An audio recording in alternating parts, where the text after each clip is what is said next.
and capable. Read about the women in the Bible: Esther, Ruth, Martha, Mary. These women changed the world forever. And inside of each and every one of you is a woman with that same power and that same strength and that same world-changing capability. And your responsibility is to find that woman and to set that woman free. This is who you are. And any voices in your mind that try and tell you different are from the enemy. And the next time you hear names, this is what you say. You say, "Nuh-uh, not me, Satan. I am a daughter of the living God, cherished, loved, and adored above all things by the Creator of all things, for the glory of Him who is greater than all things. I am awesome." And please, don't you forget it.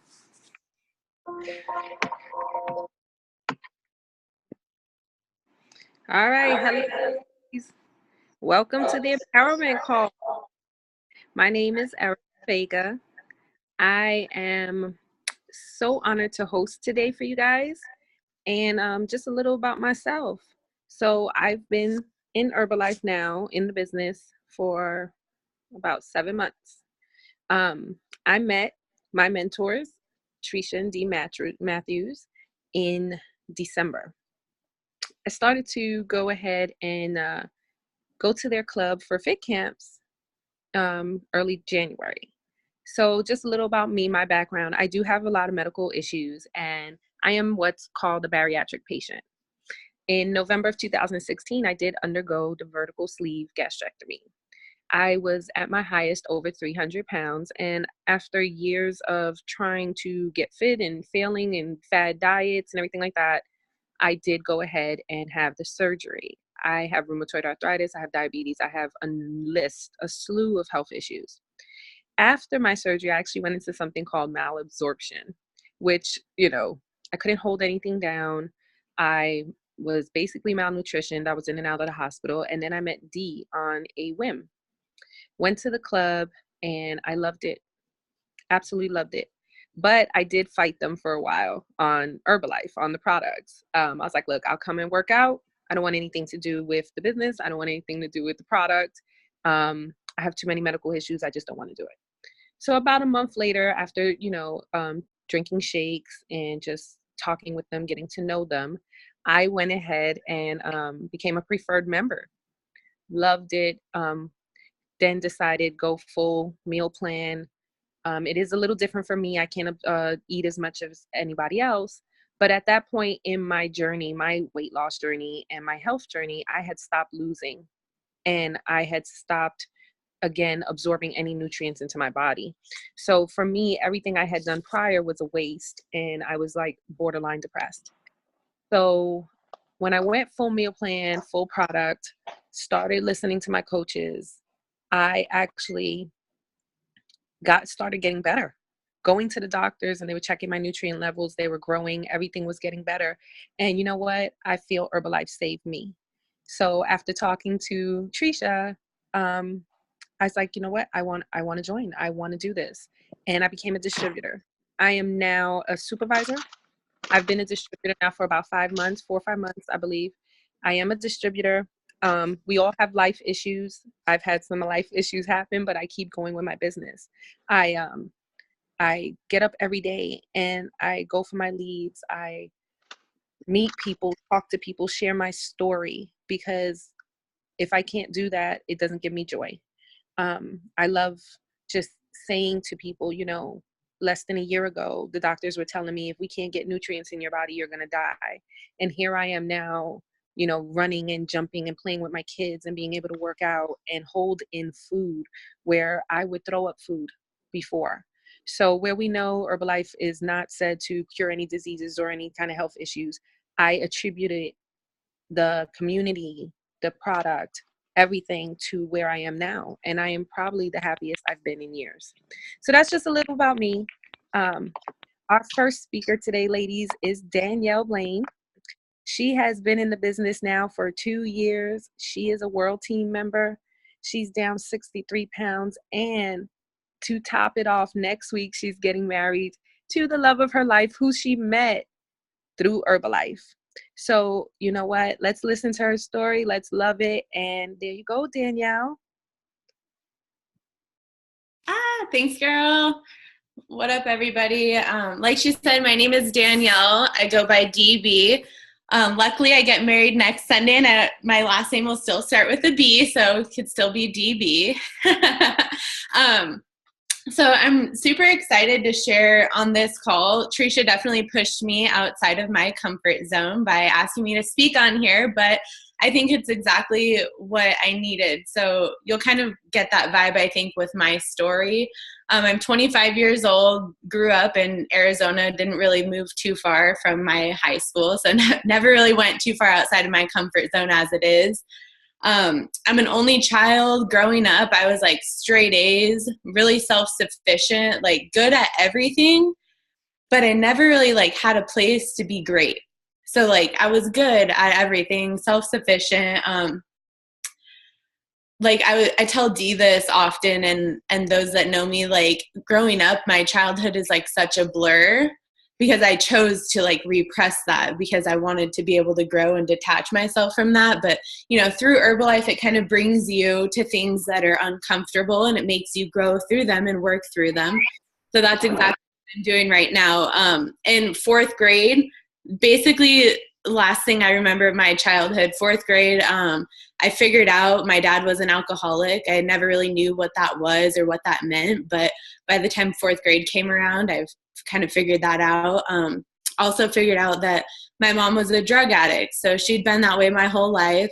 It wasn't really a surprise, but I finally figured out what that all was. And the type of person that I am is like, I feel responsible for people that I love and people that are important to me. So of course I carried that on with me as a child. Like I felt responsible. Like why were my parents more into drugs and alcohol than they were to me? They were divorced, so single parent household. It really caused me to grow up quick. But I think that if that stuff wouldn't have happened, I wouldn't be who I am today, because I didn't really have like a lot of direction, but instead I was forced to find my own direction. Fast forward, I feel like all of a sudden I was already 21. I'd been working full-time about 30 hours a week since I was 15 years old, just to kind of stay busy and stay out of my house. This time in my life, no real contact with my dad. Mom was still an active addict. I graduated high school. I graduated good, not great, like right when they stopped recognizing people, like that's right where I graduated. So I graduated good, not great. I definitely knew that there was more that I could have done, and I had like a lot of regret at that point. But I did go to college because I felt like that's what I was supposed to do. My parents didn't do that. So I was like, all right, well, if I do this, I won't turn into them. But again, I went to college kind of. Like I failed my first class in college. I was dropping classes, not showing up to my classes, and changing my majors for every excuse, every problem that I had. I took it all on, and my life was just a problem. So I just dropped the class. I can't do it. I started dating somebody who was mentally abusive, and I think that is where my like body insecurities started, because I grew up really, overweight. I was always overweight, but it was never really like brought to my attention, or never really like a problem, something I was self-conscious about, until I started dating this guy. And he would constantly tell me like, you're fat. Why are you eating that? Why are you doing that? Like things like that. And I just took it on. I was like, okay, well, nothing's ever going to get better. So I turned to alcohol at a really young age, at 18. And I was like, wow, like I kind of just took a step back at this point. I remember 21, I finally got out of my relationship, and I was like, what have I become? I'm going to be just like my parents. I haven't really done anything in school at this point. I haven't done much of anything. Luckily, my mom was a few years sober. I was 21 and she was a few years sober. So I felt like I met my mom for the first time in my life. It was the best feeling ever. I don't know any of those who like go through like living with addicts or alcoholics, but you take on a lot of what they do, and it's really hard to detach that from them. So when I got to meet her, it was really awesome. I kind of found out that I succeeded more when like somebody was relying on me. So at 21, my mom, she had to have back surgery, and it was a failed attempt, and it left her completely disabled and unable to work. So I took that on, and she had nowhere to live, no income. So I bought a house, I got a promotion at work, and I re-enrolled in school full time. So I kind of like took that on, and I was like, you know what, like, I'm not going to let her like continue to have that life, and I'm going to show like I did something. So I was like, I'm not going to cry. All right. So I was desperately seeking a change. Like I needed to change something, so that negative thing happened, but it did bring those positive things. Like now I had this home, I was being able to take care of my mom, like finally see her strive, on the side, got her on an Herbalife nutrition plan. She dropped 35 pounds, completely bedridden. So, there's absolutely no excuses. That was one of the first things that like just turned a huge light switch on for me, in this company, that it changed my mom's life too. But what it came down to is like, I was just very temporarily motivated. Like I was back unhappy at school. I was still unhappy at work, and I was unhappy with myself. So all of these things that I had and I was doing for other people, like it was very temporarily, it kept me temporarily motivated. Never really spoke up about anything growing up, really quiet. I didn't want to say something wrong, just because with a father as an alcoholic, you said anything and you get yelled at for no reason. And then, every time I would speak up to my mom as an addict, she wouldn't really hear me. She would kind of just brush me off. So that's kind of where I get that. And I've still struggled with that. Like none of these things that have brought me out of the negative, like none of these things are permanent. It's something that I have to continuously work on, but at least I'm like conscious that it's there and that it's an issue for me. So luckily at that job that I was really unhappy at, I did speak up, and a coworker of mine overheard me and invited me down to a fit camp, and really excited that I went there, because for the first time in my life, like I saw a community that I didn't have to like have alcohol to have fun. And I know that sounds crazy to some people, but seriously, from the time I was 18 until the time I was 23, alcohol was what I turned to for everything. I turned to it for fun. I turned to it when I was depressed, everything. So I had a community that, we set goals. At 23, I had never set a goal in my entire life. Like no one ever asked me what I wanted to do, including college counselors. So I was really upset about that. I was like, wow, somebody probably should have asked me that way before this. And I kind of like learned that when I felt responsible for others, I felt the most success. So needless to say, after switching my major like 50 times, that's an over dramatic, but after switching my major, doing all these things, like guiding myself, like I always say, and I joke around about this, but like I raised myself. And at 23 now, I found a community, and I feel like I'm actually being raised by like adults that know what they're doing. And I actually have a good head on my shoulder, and I have direction, and I can share that with others. And it's like so powerful. So yeah, I found when I'm like responsible for them, when I feel like I can positively impact somebody, and when I feel like somebody's relying on me, that's when I succeed the most. Erica kind of touched on this, but all of that negative things, I finally got out of my relationship, and I met Marius at a fit camp, and my intention was not that. My intention was to, work on myself for once. Like I know that deep down, like I've always had a good head on my shoulders, and I've always been very self-sufficient. I don't know, everyone said I'm like an old soul. My parents got really lucky for having a kid like this, coming from a household like that. And, that wasn't the goal, but I met Marius, and for once, like someone held my door every single time I wanted to walk through it. Like he still does that to this day. He would, tell me to smile if anything is wrong, like smile, and not just like a fake smile, like smile with your teeth and mean it, like a legit smile. And there's like no negativity allowed. Whenever I try and say something bad about my body, like it's never accepted.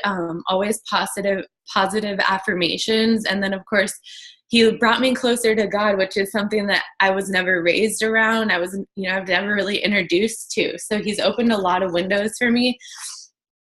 So I'm really thankful for him, but still to this day, everything's not always positive, but what I have learned, I think the most is that, no matter what, I've replaced my alcohol with health and fitness. I have healthy and positive people that are always rooting for me. And I just know that, in the past when something would get bad, I would detach myself and I would go into a hole, or I would just, disconnect, deactivate my Facebook, not go out with my friends for a while. Instead of doing that, plug in more. I've learned that no matter how hard it gets, that's when you need this type of community the most. When it's all fun, when it's all good, when you're flying through the marketing plan, or when you have your best results, that's not necessarily when you need the community the most. You need them the most when you don't know what you're going to do and you're lost, and, you just have to keep showing up. So that's the one thing that I learned, and I learned to speak up, and I still struggle with this, but I know that I can speak up now, and somebody won't just think that my opinion or my voice is stupid, or that, what I'm saying isn't important. People do think it's important. So overall, self-love over everything. I know that if I don't fill my cup first, and if I don't work on myself first, my relationship won't be positive. My clients won't be positive. My friendships won't be positive. And I know not to overcommit myself, because I think that that's where also I was failing, is that you get overwhelmed, you say yes to everything. It's okay not to say yes to everything, but say yes to the things that you can take on, and then really give it your all on those things. And then, you'll learn to take on more as you go, and just helping and holding for others. Really, that's what keeps me grounded, and that's what keeps me going. So that's all I got. I'm going to pass it back over to our wonderful host, Miss Lil E. Thank you so much, Danielle. That was great. Just to say and listen to you speak, I'm pretty sure it hits home for a lot of us. Different things, our childhood, the way we are, where we're at right now. You never know. When you said you were good, but you never felt great. I'm pretty sure that each one of us on this call has felt that at some point. Because you don't know what your life is missing until that greatness comes. And then you're like, oh my God, it's supposed to be like this. It's supposed to be better. And, it's just we all, like I said in my opening, we all have life issues. We all go through things. And the community, whoever, we're locked into our community. I know other people have their communities and their groups. We lean on each other, and, it's we have a mentor. We have people in our group that say, okay, I listen to you, but that's an excuse. Get over it. You got to go on with your day. And believe me, I've heard that a lot. We all have things going on, but the community makes us stronger, and Herbalife has brought that to all of us. We can go in and say we're having a bad day and we don't want to go to class that day or camp that day, and we walk in and we're like, oh God, thank God I came. So yes, everything you said hit home for me, and I'm pretty sure it hit home for a lot of other people. So now, guys, we're going to go ahead and go on to our next speaker. Everybody knows her. She is our phenomenal queen, our mentor, most of us, Dr. Tresha Matthews. She and her husband, her and Dee, are a millionaire team. They are well on their way to Prez team. They are 2 weeks away from their 4-year anniversary with Herbalife. They are Nutrition Club, Active Nutrition AZ owners. They are most of our shoulder to cry on and people to joke and laugh with. Let's listen to what she has to say, because everything that comes out of her mouth is powerful. Tresha, go ahead, take it away. Thank you. Oh my gosh, that's the first time I've heard Danielle speak in public about her life. And I know it was hard, but you did that, girl. You killed it. And this call is recorded, so you'll be able to go back and look at it and realize that you were amazing and not worry about that anymore when you're asked to speak. All right, my name is Tresha Matthews. Like she said, I've been in the business for 4 years. In 2 weeks, it'll be 4 years. And it really still seems like we just started. All of it still seems brand new. Like all of it is just as much fun as the first day. And I think about 4 years doing anything. Some people have had jobs for 8 years, 9 years, 10 years. Like my relationship with Dee, we've been together for 13 years. So the 4 years isn't really much. So I'm from the Bronx. I was born in the Bronx to Belizean parents. Belize is in Central America, for those of you who don't know. And my parents weren't legal immigrants at the time. They were in America. My mom was in America visiting, and she had her baby early, which was me. She thought she was 7 months pregnant. We still don't know to this day because back then, or still to this day in Belize, people don't see the doctor unless they're like dying or something like that. So if you're pregnant, you realize you're pregnant whenever you realize it, and you can kind of assume when you might be having the baby. And most of them deliver their babies in houses and stuff like that. So I wasn't born in a house. I was actually born in a hospital because she was in the Bronx visiting when she went into labor. And she thought she was 2 months away from having the baby. But I was born, like, I came out like I was full term. I didn't come out like a preemie, like small or anything like that. So the guess is that she just misjudged when she got pregnant. And so we had to go back to Belize because she only had a visa to be there for a certain amount of time. It was like a vacation visa, and she had to go back. But when she went back, she applied for her visa to like come here permanently, with the reason being that she had an American daughter. So in Belize, you can't just leave the country permanently without a really, really good reason. And if you do want to leave without a really good reason, it could take like 15, 20 years for them to approve that. Like you get it, you put the application in, it sits and it waits. And they're like judging the population and different things like that. And they'll let you go when they see fit to let you go. But for her, it was expedited because she had an American daughter, and there was a social worker in the Bronx that was like helping her and stuff like that. And so we ended up, it took 2 years still, even with that. So we ended up coming back to the Bronx, and I was 2 years old. And that for me, it was just like hearing that story when I was little. My mom always took it like, you were the pioneer for our family. I'm like, no, I was just born. Like, I didn't do anything.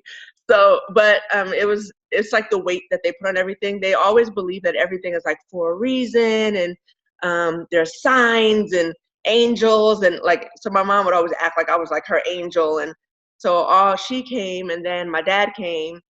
So they came together, and then her children all came because their mom was here.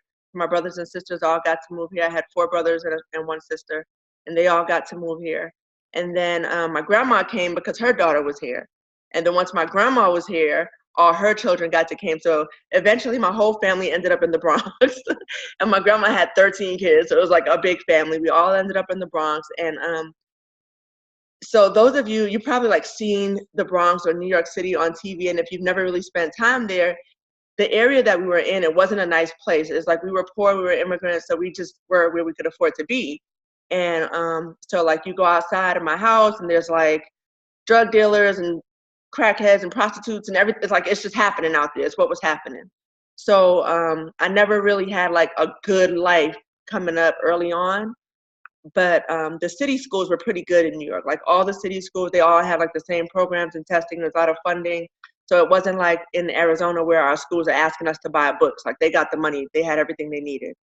So in kindergarten, I got tested, and they had figured out that I was exceptionally gifted and put me in these special programs and stuff, and wanted me to like go to special camps and take all kinds of IQ tests. And I'm like doing all this crazy stuff. But to me, I was just like, I didn't really think that I was anything special. I'm just like doing my thing. So again, my parents were like, oh my gosh, she's going to be so special because they're saying she's smart and she's a genius and she can do this. And I'm like, I just want to go play with my dolls. Can you leave me alone? And I kind of just remember that pressure, like them always talking about that. I just remember like being in 2nd grade and them talking about college. I'm like, can I just go to 3rd grade? Like, dang. So it was always just a lot of pressure when I was growing up that I was going to be different. And I didn't realize then kind of like DB said, not realizing that the things that were happening weren't like natural things. My biological father, my parents were divorced. They got divorced when she got pregnant with me. And then my mom remarried. So now I'm with my mom and my stepfather. And my biological father, I never really saw him, but he was a drug dealer. I knew that. My oldest brother was a drug dealer. And then the youngest brother, the one closest to me, was also a drug dealer. And I knew that, like, this was like, to me, it was like it was their job. Like, that's what they did. I knew that they were out there. I knew they were in the streets. I knew that they had more money than the average person. Like, I knew all this stuff, but it wasn't really to me like it was a bad thing. It was just my life. So when I was 13, so up until then, always like my oldest brother was like my prince. I loved him. I thought he was like the most beautiful man alive. I loved him so much because I didn't have a father, so he was like the person who took care of me. And he gave me the name Princess, so sometimes you'll hear D call me Princess. And I told him early on, he started calling me that, and I was just like, wow, my brother used to call me that. And he's like, oh. And I'm like, yeah, my brother died when I was 13. And he was just like, oh. So he's just always called me that, and it was always real special to me. My brother used to call me that. And he would always tell me, like, these boys out here, they're not good enough for you. Like, you're special. And I'm just like, okay, whatever. Like, I'm not even thinking about boys. He's telling me this when I'm like 8. And he would have like girlfriends, and he would like tell me things about the girls when he, like, after they left. He would be like, yeah, that girl, I'm not going to keep her because a girl should be able to at least say no the first time. They shouldn't have sex with me the first time. And I was just like, huh. So like my life lessons of dealing with men all came from him, all before the age of 13. It was just like, you don't do this as a respectable young lady. You do this, you don't do that. You treat men this kind of way and things like that. He taught me how to cook. He taught me how to clean. He would pay me to clean his apartment. So he'd call me up and be like, hey, I'm coming over. I got a girl. Can you go clean my apartment and make me a salad and like bake some chicken for me? I'm like, okay, cool. And I'd go do that for him, and he'd like give me $100. And I was just like, okay. I was like 9 years old with $100 bill. So that was my childhood. It was all pretty normal. He sold cocaine. So he would get like these bricks of cocaine, and he would come in the house with them. And because I was the genius and it was really clear that my skill was math early on, he would have me like weigh it and cut it and bag it for him. And he was just like, she's so good at it, she's so fast. And it would take me like all day to do this, and she does it so good and so fast. So he would have me do that for him, and he would pay me to do it. And so that was a normal thing for me, like dealing with handling the drugs. He was careful. He was like, always put your gloves on and all these things. But the fact was I was exposed to it real early, and it was just natural for me. So when I was 13, he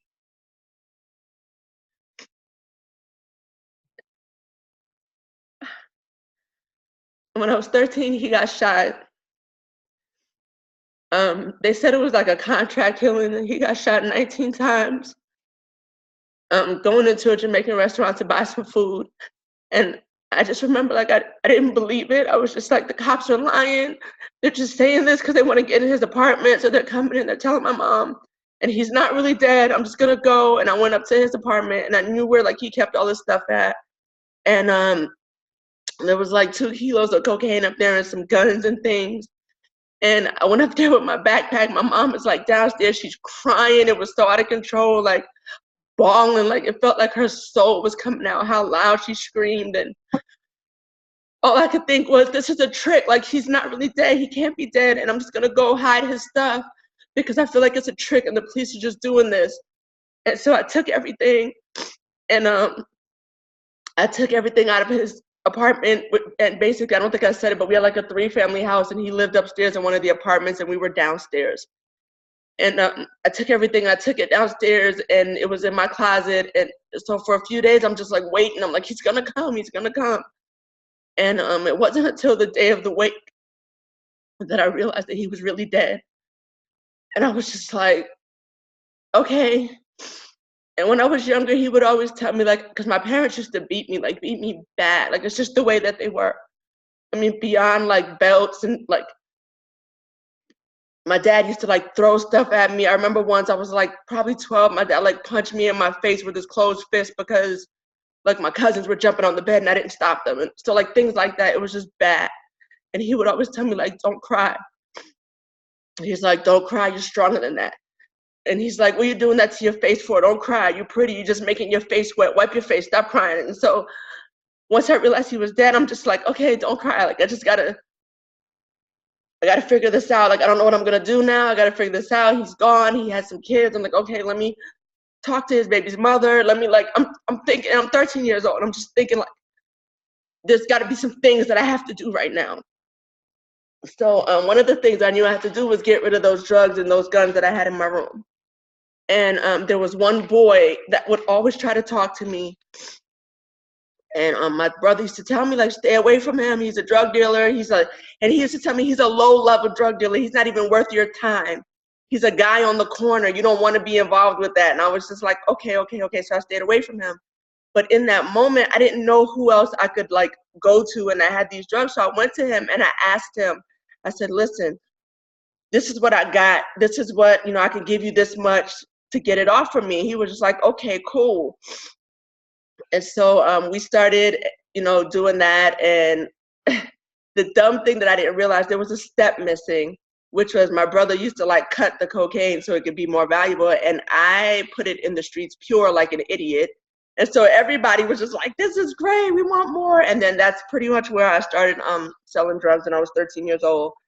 And what I had to do for it was just ridiculous, because it was just like, I knew where to get it from. Back then there was, like, the fax machine system, and I had to send a fax, and then somebody would go and, like, they would know somebody's coming to pick it up on this day and time, and they would give it to them, and they would go and pick it up in Texas. And so I'm doing that whole thing, and I'm sending the fax, and the guy is, like, he was like 3 years older than me, and he's hooking it up where people go and get it, and, like, we're doing this whole thing. And it was just like business as usual. It never really occurred to me, like, you're gonna go to jail. This is wrong. You shouldn't be doing this. It was just like business as usual.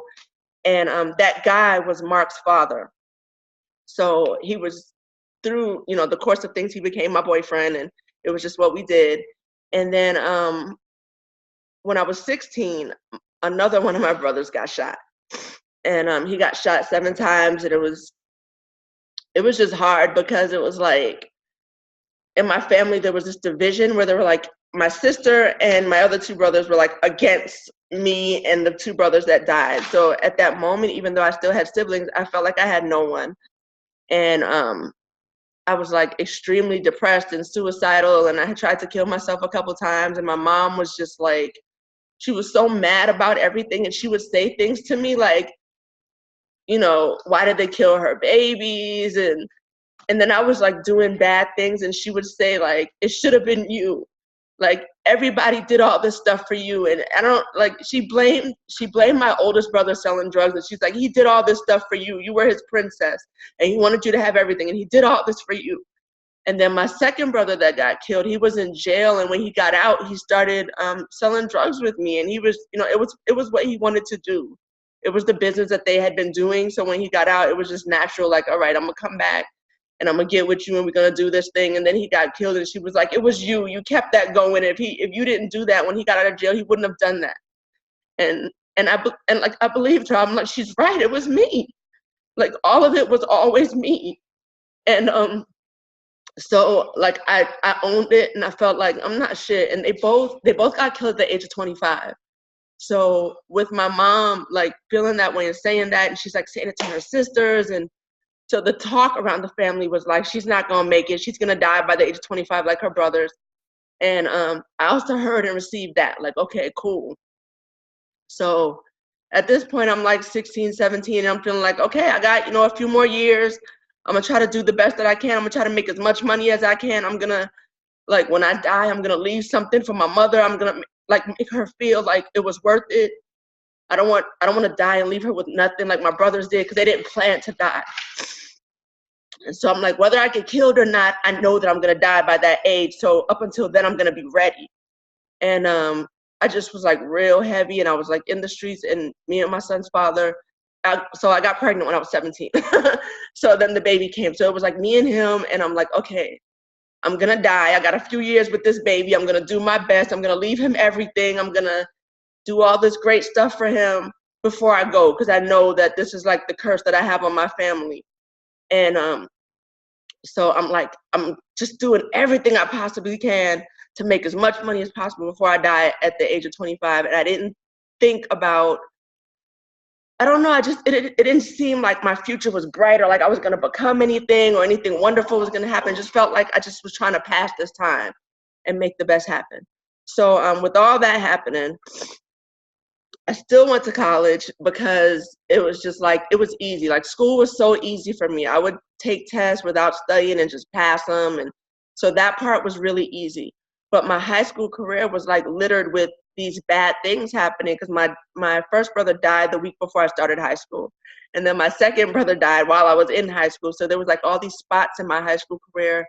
And the counselors basically told my mom, like, she's going to get left back because she's like missing too much school. And so they were like, well, what you can do is have her take the GED. You can take that at the age of 16. And, you know, she's almost 17. So you can have her do that. We'll put her in a program for that. And she can go, and it's like 6 to 9 months before they prepare her for it, and then she'll take it. So they put me in the program, and I ended up getting my GED. Like the first pre-test that they did, they're like, you blew it out of the water. We'll send you to take the test now. So I got my GED when I was 17, and, you know, the baby and all that stuff is happening. And honestly, having Mark at that age kind of made me feel like, okay, let me just try. Like, I know I'm going to die when I'm 25, but let me just try.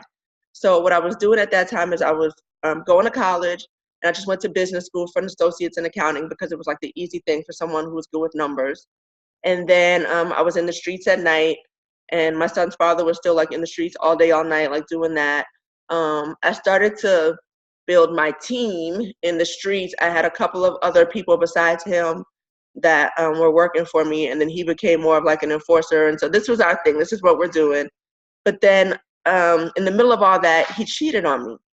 And I had just had the baby, and I was just going to college. And then I found out that he was like having an affair with this girl down the street. And I just felt like, you know, I had lost my brothers. I felt like I had nobody. He was like my person. And then I felt like he had betrayed me. I couldn't trust him. I don't want to be with him. I just had a new baby. I'm like, I'm 18. I have a brand new baby. And he did this, and I have to leave him. Like, I can't stay right now because this girl lives down the street. I look like a freaking idiot right now. Everybody knows about it. So I'm like, I have to leave him. There's no options here.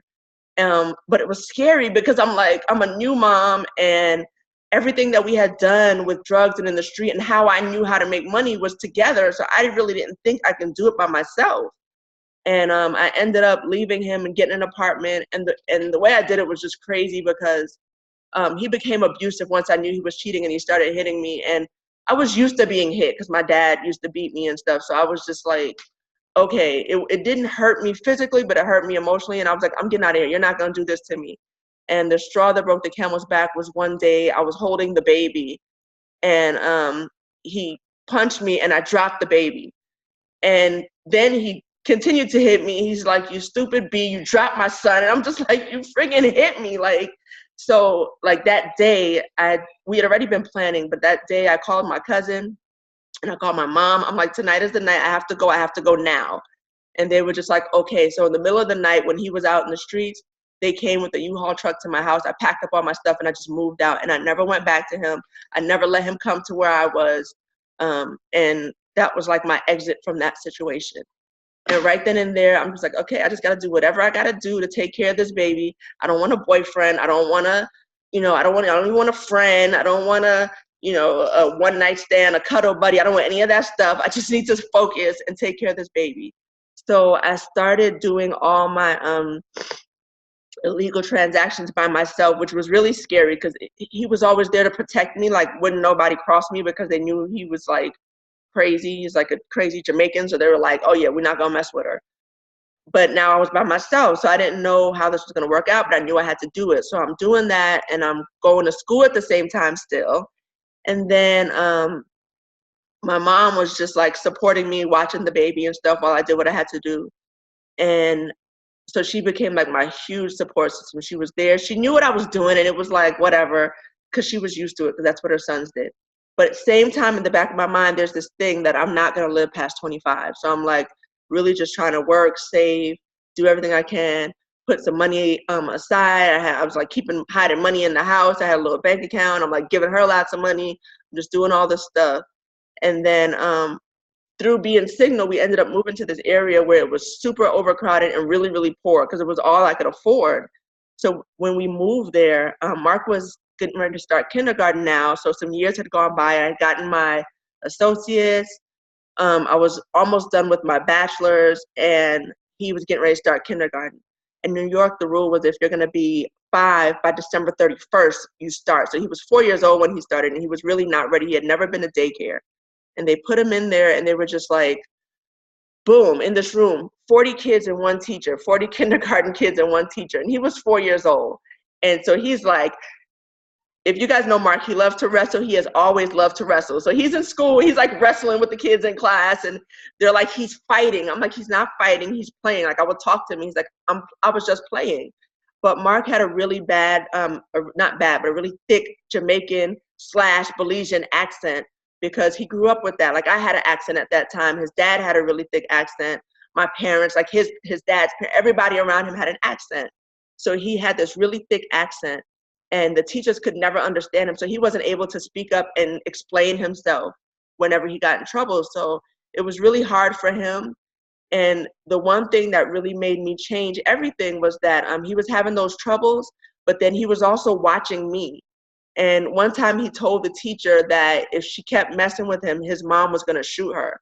And I thank God she didn't really understand what he was saying, but I was just like, oh my goodness, like, I got to get you out of here. Like, this is too much. And then he told me, because at the time I was hanging out with like gang members, and he said, when I grow up, I want to be a blood. And I was just like, what? Like, oh my goodness. So, and this is all within like his first couple months of starting school.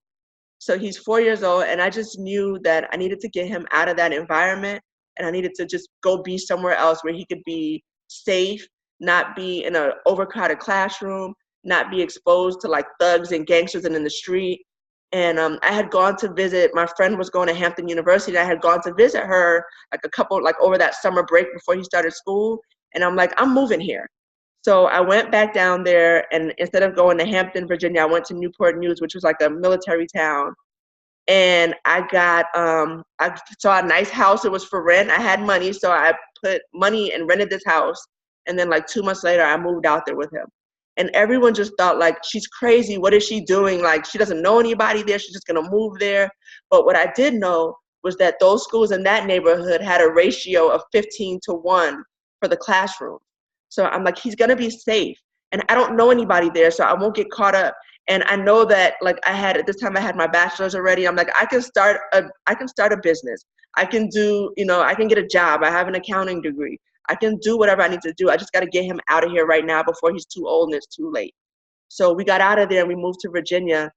And it was like the most happiest time in my life. Like, breaking up with his father and being a single mother and feeling like it was all on me brought me to this place where I had to make decisive and strong decisions. Like, there's no playing around with this. I got to do something. And I did it. And it brought me to the most happiest time in my life, where I felt like I was just floating on top of the world. I started this cleaning business, and I was bonded and specialized in automobile dealerships, because I had done my research again, and there were like 25 of them within 10 square miles of where I was living. So I'm like, if I can go out and get some contracts with these dealerships, I won't have to work. I can just go at night and clean, and it's easy and it's daily work, and I'll be good. So we did that, and I started doing that. And then I met this guy, and the guy, he sold weed, and it was just like, okay, it's cool. It's not cocaine. I'm safe. And he was a really nice guy, and I started dating him. But then what happened was he wanted to get into cocaine, and I had like friends in New York who really wanted access to guns. And in Virginia, you could go buy a gun in a pawn shop. So I was like, oh my gosh, I'm a genius. I'm going to buy guns in Virginia, take them to New York and sell them. I could sell them for like 3 times as much as I paid in the pawn shop. And then when I'm in New York, I'm going to take the money that I got when I bought guns and buy cocaine and bring it down here to my friend. And, he can do that. And it's going to be simple. In my mind, I'm like, I'm not going to do all the cutting and bagging. I'm just selling it in bulk, which is less profit, but it's okay. And I'm going to do that. And then I ended up going to jail for possession with the intent to distribute 2 kilos of cocaine. And in that moment, I was just like, oh, this is so stupid. But I felt I felt really blessed because what happened was I had a car with a stash box in it, and when I got arrested, I also had guns, and they never found the guns because they didn't look that far. They stopped at the drugs, and had they found both, the charges would have been ridiculous. I probably would have been in jail for like 20 years. So they ended up sentencing me to 5 years. But at the time, I went to trial because I had a really good lawyer who said you can probably get off. I can get it at least reduced where they give you a lighter charge. Like, you're an upstanding citizen, you have a degree, you have a business. I'm like, yes, I am. I'm an upstanding citizen. Like, they're tripping. And she was just like, I can get you off. So I went to trial and everything, but they did find me guilty and sentence me. But what happened was 9/11 happened when I was supposed to start my trial. So they pushed my trial back, and I had all this time that I was out on bond. And I ended up getting a job, and I started like living a regular life. And I got this boyfriend, and he was in school for his doctorate. And so I'm doing all this regular life stuff. I'm like, I'm done. I don't want to smoke any weed. I don't want to do anything. Like, I am straight right now because I was out on bond. I knew they could revoke it. So I'm like, I just need to fly straight for a minute to get through all this. And after they sentenced me, my lawyer said, they wanted time for me to turn myself in. They said, the holidays are coming. She's got a son. Can she spend the holidays with her family and turn herself in after the holidays? And the judge agreed to that. So I had a date to turn myself in. It was like right after the holidays. And a little bit before I was supposed to turn myself in, I found out that I was pregnant. And so I told my boyfriend, I'm like, I'm pregnant. And he's just like, you got to get rid of it. And I was just like, what? And he was like, you can't have that baby. And I was just like, what are you talking about? Like, I know I'm getting ready to go to jail, but it's going to be fine. And he was just like, no, like, you can't have that baby. What is my fiance going to say? And I was just like literally, it was like somebody punched me in my chest, and I'm standing there like, and right away I'm like, don't cry, just recover, respond. I was like, don't worry about it. It's not yours. And he was just like, what are you talking about? Of course it's mine. You haven't been with anybody else. I'm like, if you have a fiance, what's to say I don't have one? So don't worry about it. It's not yours. And I decided, like, right there, split decision in that moment, I'm going to raise this baby myself. You can go on with your bad vibes. I don't know what you got going on in your life, but I don't want it. So you could keep moving, and I'm going to do this by myself. And in that moment, I decided that, and it was like a few weeks before I was getting ready to go to jail. I contacted my lawyer, and I let her know. I'm like, listen, I just found out I'm pregnant. So she started working that, and she's like, let me see what I can do. And it was a blessing, like, even though it was heartbreaking, because I could have ended that relationship going into jail and not having my heart broken behind it. But the baby came, and what happened was there was like programs for pregnant women in jail. So they ended up putting me in this program where I would be out of jail for some months and spend time with my baby. And then behind that, they're like, she has a brand new baby, she needs to go home. So they put me in a boot camp program, which was 6 months of like hard boot camp, but I was gonna go home right after that. So instead of doing 5 years, I ended up doing 2 behind having the baby, then 3 months after the baby, then there was like a waiting period to get into boot camp, and then I went to boot camp, and then I came home.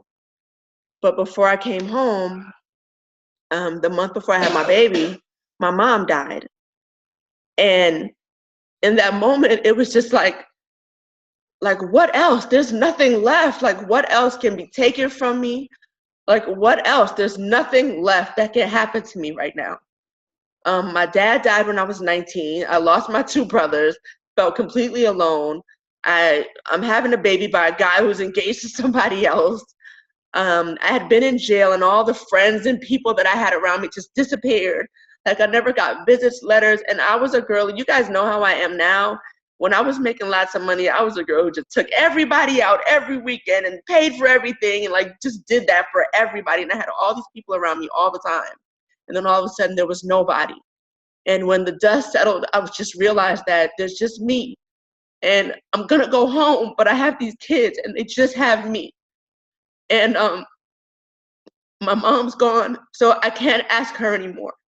And I can't lean on her, and I can't count on her to have their back because she's gone.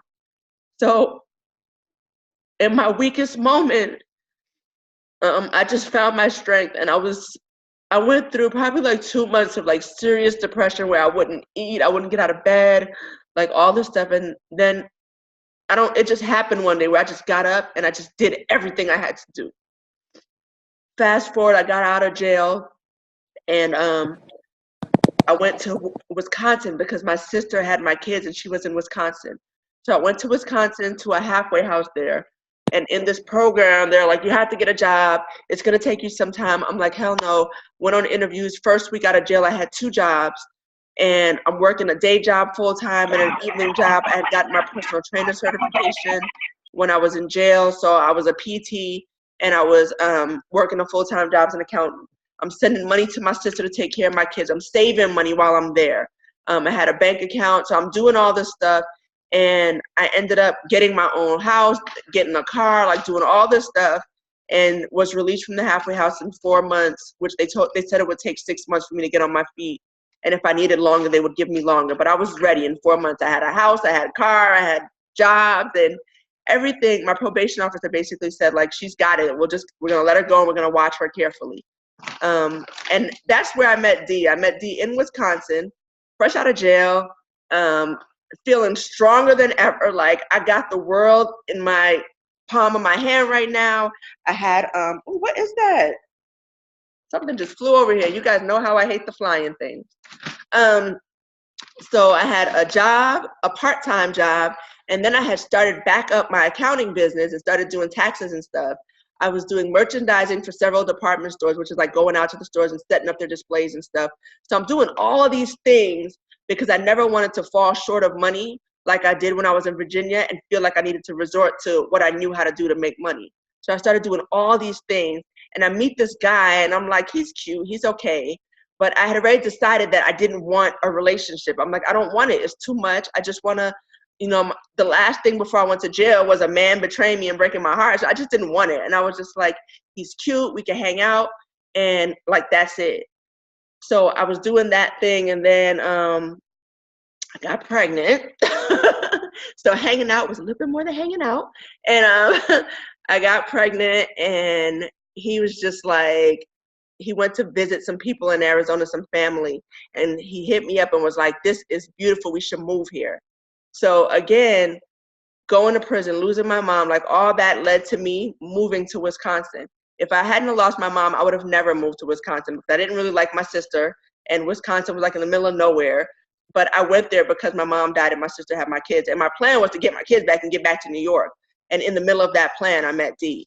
So he didn't know that I was the type of chick where if you told me something, I'm going to make it happen. So he hit me up and was like, oh, it's beautiful out here. Let's move to Arizona. And before he came back from his vacation, I had already spoken to a realtor in Arizona. I looked at some virtual tours. I found us a house in Santan Valley. And I'd done a deposit, and I'm like, hey, we got a house, we're gonna move. We're gonna move in April because it was getting ready to be tax season. I'm like, let me finish my tax season, make a bunch of money, and then we'll move. And we moved out here, and it was like everything that we thought it was gonna be. We were like all excited, we're gonna have this new baby, it's gonna be beautiful. He's got a job with the sheriff's department, everything's gonna be awesome. And it wasn't. He got here, the sheriff's department was like, hiring freeze, no worries.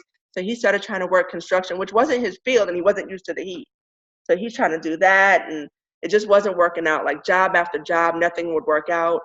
Then he ended up in kind of the corrections field, working at the prison. And he was there, but he wasn't happy. I didn't like it. I didn't feel like he was safe. I was always worried about him. And again, I'm doing my accounting business still. We're doing several businesses. We're trying things, always trying things. And then that's when Herbalife came along, and it was just like, we'd gone through all this. The marriage was rocky. We fought, we got better. There were times we were really tight. There were times we were almost about to break up and all this stuff, and the kids. And so it was just all like a blur of ups and downs and bad and good. But we were in this bad place where the money wasn't good. We were both working way too hard. We weren't spending enough time together. We weren't there for the kids. And we were both really overweight. And he found Herbalife and asked me, and he's like, babe, I found this thing, this and that, can I? I'm like, let's go, let's do it. Because I had just been embarrassed by my oldest son. That's a whole nother story about my weight. So I was ready. I'm like, yes, let's do it. So we bought it, we did it. And right away, I just said to myself, oh my God, this is it. Like, the marketing plan is dope. I love it. Like, we can really make money. There's no tricks. We're not gonna like make money and then they keep it because we didn't make enough money. Like, this can work. And he's like, really?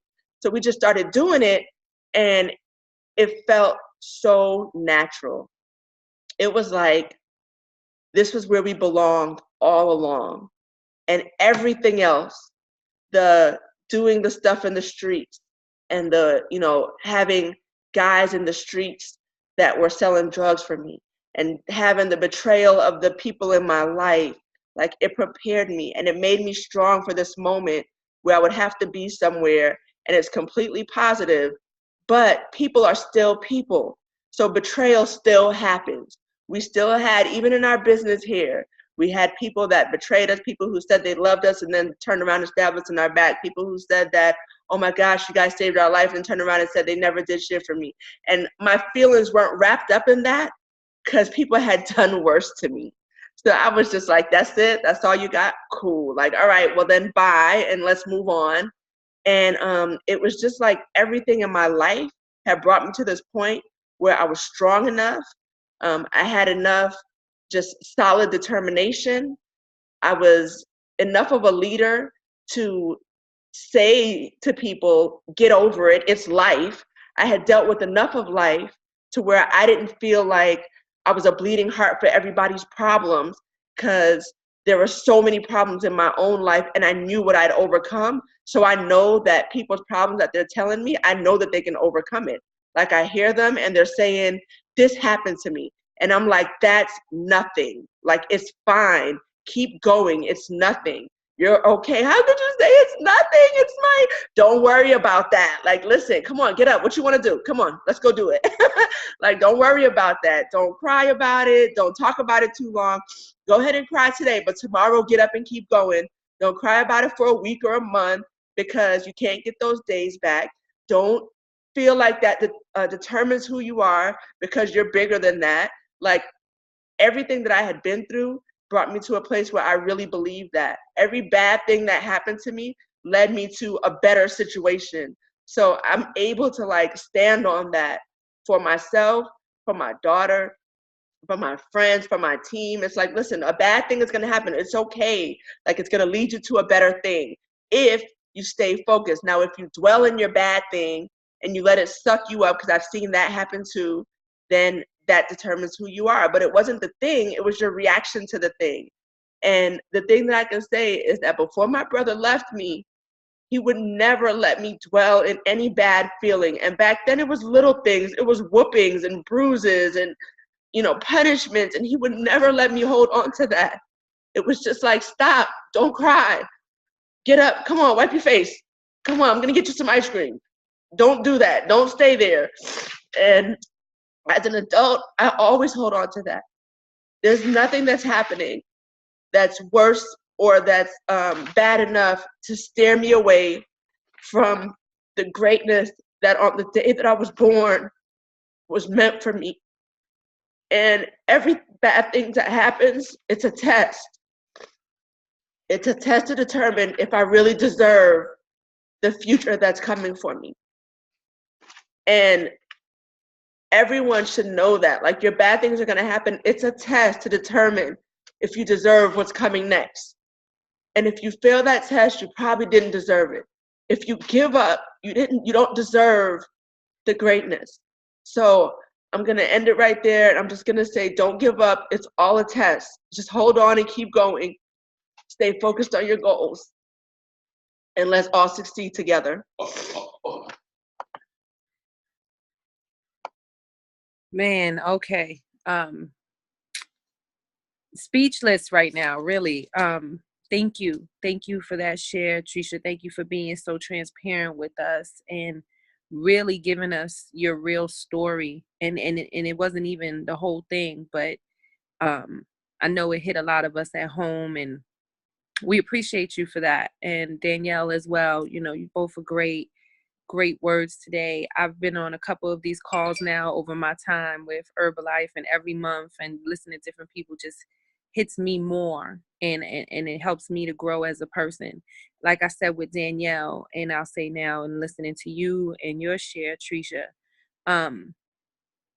we all have our strides, we all have our past, we all have where we came from, but where we came from makes us who we are today.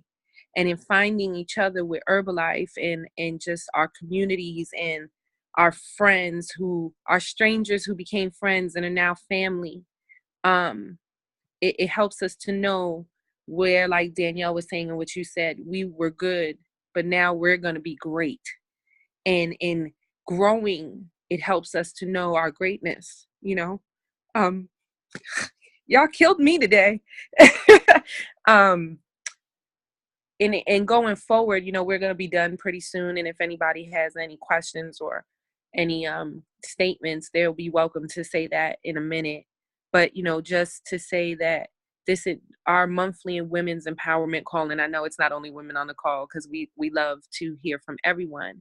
It helps us to see that we come from different places. There's everyone comes from somewhere else. We all have our stories. Some, me and you have a lot in common, coming from the Bronx and our family backgrounds and just where we came from. But then we have people from, all walks of life, but we're all the same in we are striving to be great. We are striving to grow. This business has taught us and is teaching us every day what we need to grow. There's not many businesses that we can say we get what we put in, and we can see what it's going to do for us. And if we don't put in the work, we don't get it.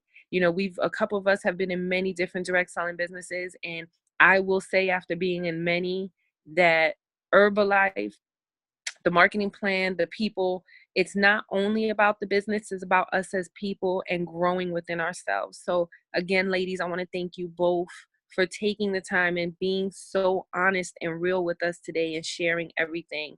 I've been watching the chat, and I know you hit home with everybody that's on the call today. So at this point, guys, I just want to open it up and see if anybody has any questions, comments, concerns, anything you want to share with these ladies or ask. Please feel free to go ahead and unmute yourselves and ask away. Can you guys hear me?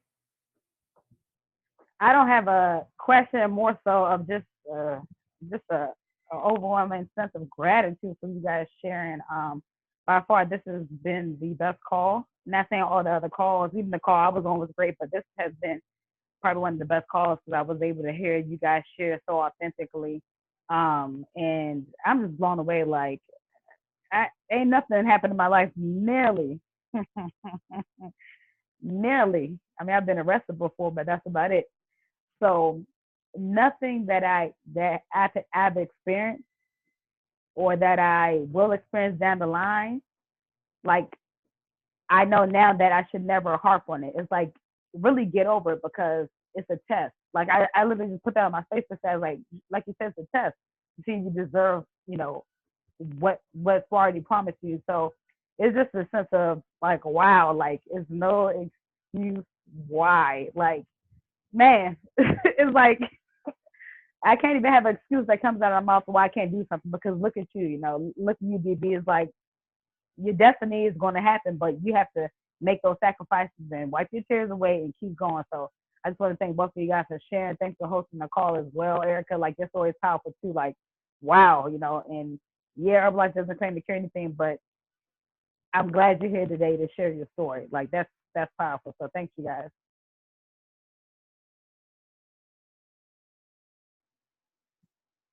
Hey, thank you. I love hearing you talk on all of the calls. Is there anybody else who has anything they want to share or say? I wanted to share. Hi, I'm Stephanie. I'm from Chicago. This is not the first time I've actually heard Tresha's story, and I've actually talked to Tresha before. But I really, like I said, I have a really big sense of gratitude for Tresha, because overcoming things in life is just, when you're faced with adversity all the time, and when you find something that actually lets you to show what you actually are talented in, your gifts, and you get to share that with the world and inspire so many people, so many young women. I truly look up to you, Tresha, and I really appreciate what the value that you've added to your team, your strength, because that everything that you've gone through takes like strength, and I really appreciate you for sharing your story and being vulnerable and transparent with us. It really it means a lot to me, and And I wish I was as brave as you, but I'm not there yet. I'll be there soon, but I really appreciate you. Thank you so much.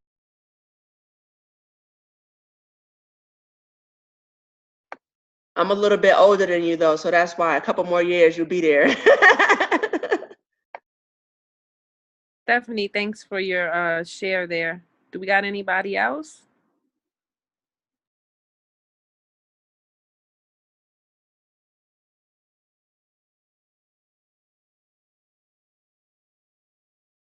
Okay, so it looks like we don't have anybody else who wants to say anything. So we're gonna go ahead and get this call closed up. Again, like I said, been on a couple of calls, and the shares today really just y'all had me in tears. So thank you, ladies, again for being so powerful today and being transparent. You know, we can't grow as women if we are not able to open up and be transparent and learn from each other and appreciate each other. And that's one thing in all these calls we get on. I appreciate everyone on this call. I appreciate listening to you guys. And our next call is September 24th, I believe that's correct, at 5 p.m. our time, 8 p.m. East Coast time, for everyone. Tresha or whoever's going to get that call together will get listed, the speakers at that point. So just keep an eye on the chat, ladies. I want to really quick before we go congratulate DB again. Next weekend is the big day, the wedding. We're just counting the days for that. I can't wait to see pictures. And everyone who took the time today to be on the call and listen and just, you know, soak in everything. Thank you, because you know we put so much hours into our businesses. We have families, we have things going on in our lives. So to take this hour and some minutes to share with one another is very important, and I just want to thank everyone for taking that time out. So if there's nothing else, Tresha, do you have anything you want to add? DB, we're going to go ahead and close out the call. Brenda, did you want to close it? They did so wonderful. I'm like, whoo, I don't have to say anything. Y'all blew me away. Like, seriously, like, I wish I could just have y'all on the call again next month. Like, this was amazing. No, thank you all so much for sharing so powerfully. Thank you just for giving of your time today. I'm a firm believer when you know someone's history and you get to know a little bit more about them, when you see how they react to certain situations, especially you, Tresha, I see why you're so aggressive. I see why you're so strong and you hold for all of us. We are all like could be breaking down and going crazy, and you just stand there like, okay, so let's get past this. What we're gonna do next? So now I truly understand. I truly understand now. And Danielle, I greatly appreciate your share too, because I didn't know some of the things about you. So I have another level of respect for you, just as a woman and just as your independence as you're growing and you're getting married. So it's just, I feel that Herbalife definitely brought out the best for all of us. You know, some people may not feel that way, but as this call that we have once a month definitely will keep all of us women inspired. I look at it as a sisterhood where we all can get to know each other on a personal level outside of just business wise, outside of just whatever. So I just feel comfortable being able to talk to any one of you all. So thank you so much for sharing. Erica, you did so wonderful. I'm glad to actually meet you on this call. And that's pretty much it. So, oh yes, one more thing. If you ever want to be a speaker on a call, don't hesitate to inbox me. You know, just say, hey, I have a story that I would like to share. Or if you have any feedback from the call, some good insight or whatever, please feel free to let us know. Like, we're very open to hearing from other people too. Okay. So love you all. Thank you so much. And we'll see y'all next month on our Women's Empowerment Call.